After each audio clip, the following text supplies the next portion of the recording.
Shalom, saudara-saudara yang terkasih, umat-umat Tuhan, dan puji syukur kita dapat bersama lagi di dalam renungan pada hari ini. Mari kita berdoa. Tuhan Allah Bapa di surga, kami berdoa Engkau sudah pimpin kami untuk mendengar renungan ini. Kami serahkan diri ini dalam nama Yesus. Amin. Judul firman Tuhan dalam renungan harian kita adalah Pergi kemana Tuhan utus.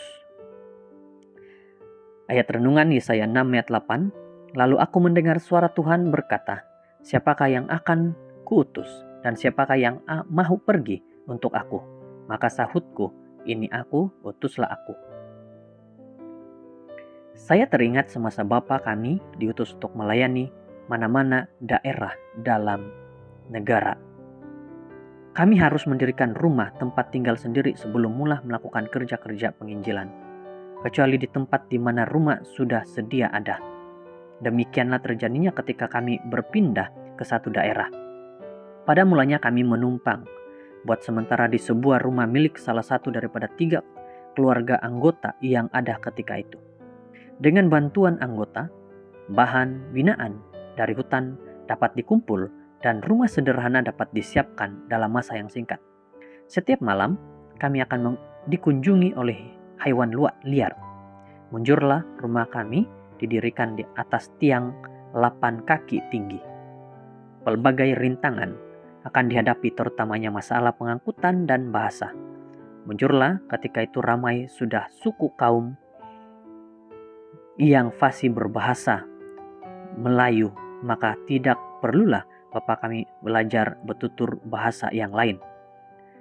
Berbekalkan 6 bulan latihan asas semasa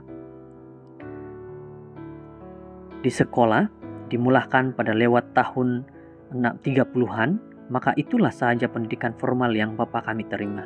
Bahasanya cukup sekadar cukup saja untuk membolehkan dia menjadi penginjil. Rata-rata kerja penginjilan dibuat dengan berjalan kaki. Malah hampir semua daerah penginjilan di mana Bapak kami tugaskan tidak dihubungi dengan jalan raya. Memberitakan Injil memerlukan satu komitmen dan kesediaan yang dalam untuk bekerja bagi Tuhan. Selama Bapak kami bekerja sebagai seorang penginjil, saya tidak teringat mana-mana daerah kependettaan yang pernah dia tugaskan yang boleh dikatakan sebagai menyelesaikan bagi kami. Namun, selama itu saya tidak pernah mendengar Bapak kami mengeluh tentang tempat dan peranan yang diberikan. Kemana dia diutus, ke sana dia pergi. Selama itu juga saya merasa secara pribadi Tuhan tidak pernah meninggalkan kami, sebagaimana dia tidak akan tinggalkan Anda jika Anda sentiasa bersandar kepada Tuhan. Pergi kemana Tuhan akan utus.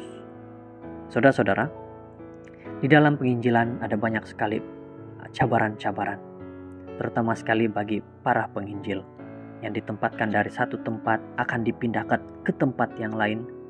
Masalah bagi keluarga akan timbul, masalah bagi anak akan timbul. Tetapi apabila Tuhan menyertai, maka itu bukan jadi masalah, tapi menjadi berkat.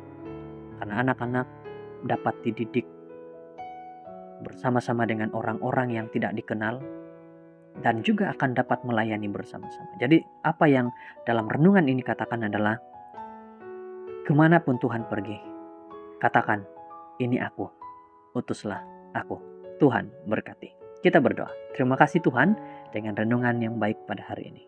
Kau sudah berkati kami, Kau sudah lindungi kami, jagai kami. Dalam nama Yesus kami berserah. Amin.